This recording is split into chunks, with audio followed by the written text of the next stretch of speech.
essayed over 100 times by over 100 boys. By day 20, she was no longer able to walk, so they would douse her legs in lighter fluid and set her on fire while crushing her hands with dumbbells. Minato's brother and his family knew that something was up and something was off about this girl being there, but they didn't want to say anything out of fear of Minato's Yakuza's ties and out of fear of their family reputation. One night when the boys were all passed out drunk, Junko would start crawling downstairs, get to the phone, dial police. When Miyano would find her, tell the police sorry, wrong number, and hang up. If only the police followed up on that call. Because the punishment for Junko was getting her head slammed into concrete, being tied to the ceiling fan to be used as a punchy bag, have knives, wood, and other objects inserted into her body. There was a point that she was so dehydrated that she would vomit. And when that happened,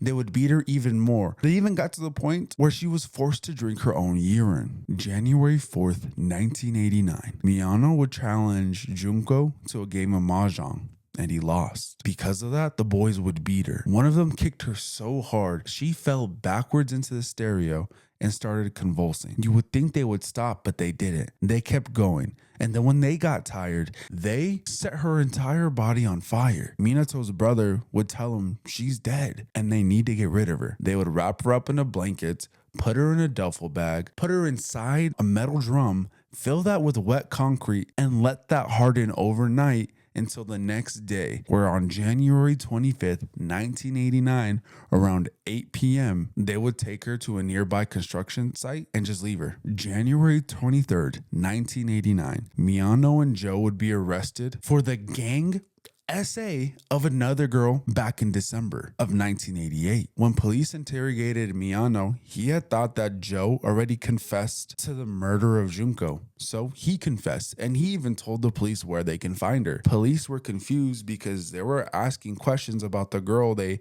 essayed back in December. They had no idea about Junko, so they went to the site, found Junko, and had to identify her by her fingertips because her face was just beaten that badly. As a matter of fact, the autopsy would even show that she was pregnant. Once word got back to Junko's mother, she fainted and had to be put in a psychiatric hospital. Japan's juvenile laws meant that the boys were tried as minors, all of them except for Miyano, because he was 18. But despite the brutality of the case, the sentences were extremely lenient. Hiroshi Miyano received 20 years.